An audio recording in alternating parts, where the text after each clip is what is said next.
The Acts of the Apostles. Chapter 23. And Paul, earnestly beholding the council, said, Men and brothers, I have lived in all good conscience before God until this day. And the high priest Ananias commanded them that stood by him to smite him on the mouth. Then said Paul to him, God shall smite you, you whitewashed wall, for sit you to judge me after the law, and command me to be smitten contrary to the law? And they that stood by said, Revile you God's high priest. Then said Paul, I knew not, brothers, that he was the high priest, for it is written, You shall not speak evil of the ruler of your people. But when Paul perceived that the one part were Sadducees, and the other Pharisees, he cried out in the council, Men and brothers, I am a Pharisee, the son of a Pharisee, of the hope and resurrection of the dead I am called in question. And when he had so said, there arose a dissension between the Pharisees and the Sadducees, and the multitude was divided. For the Sadducees say that there is no resurrection, neither angel, nor spirit, but the Pharisees confess both. And there arose a great cry, and the scribes that were of the Pharisees' part arose, and strove, saying, We find no evil in this man, but if a spirit or an angel has spoken to him, let us not fight against God. And when there arose a great dissension, the chief captain, fearing lest Paul should have been pulled in pieces of them, commanded the soldiers to go down, and to take him by force from among them, and to bring him into the castle. And the night following the Lord stood by him, and said, Be of good cheer, Paul, for as you have testified of me in Jerusalem, so must you bear witness also at Rome. And when it was day, certain of the Jews banded together, and bound themselves under a curse, saying that they would neither eat nor drink till they had killed Paul. And they were more than 40 which had made this conspiracy. And they came to the chief priests and elders, and said, We have bound ourselves under a great curse, that we will eat nothing until we have slain Paul.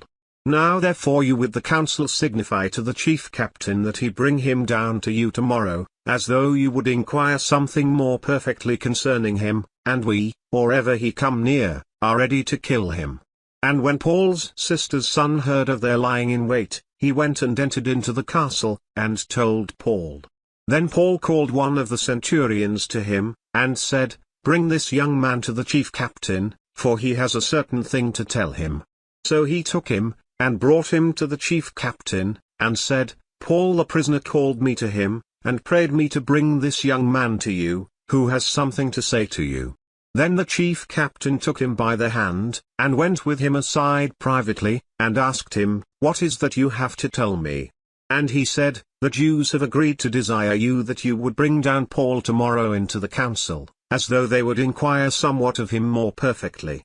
But do not you yield to them, for there lie in wait for him of them more than 40 men, which have bound themselves with an oath, that they will neither eat nor drink till they have killed him, and now are they ready, looking for a promise from you. So the chief captain then let the young man depart, and charged him, See you tell no man that you have showed these things to me. And he called to him 2 centurions, saying, Make ready 200 soldiers to go to Caesarea, and horsemen 70, and spearmen 200, at the 3rd hour of the night, and provide them beasts, that they may set Paul on, and bring him safe to Felix the governor. And he wrote a letter after this manner, Claudius Lysias to the most excellent governor Felix sends greeting. This man was taken of the Jews, and should have been killed of them, then came I with an army, and rescued him, having understood that he was a Roman. And when I would have known the cause why they accused him, I brought him forth into their council, whom I perceived to be accused of questions of their law, but to have nothing laid to his charge worthy of death or of bonds. And when it was told me how that the Jews laid wait for the man, I sent straightway to you, and gave commandment to his accusers also to say before you what they had against him. Farewell. Then the soldiers, as it was commanded them, took Paul, and brought him by night to Antipatris. On the morrow they left the horsemen to go with him, and returned to the castle, who, when they came to Caesarea and delivered the letter to the governor, presented Paul also before him. And when the governor had read the letter, he asked of what province he was. And when he understood that he was of Cilicia, I will hear you, said he, when your accusers are also come. And he commanded him to be kept in Herod's judgment hall.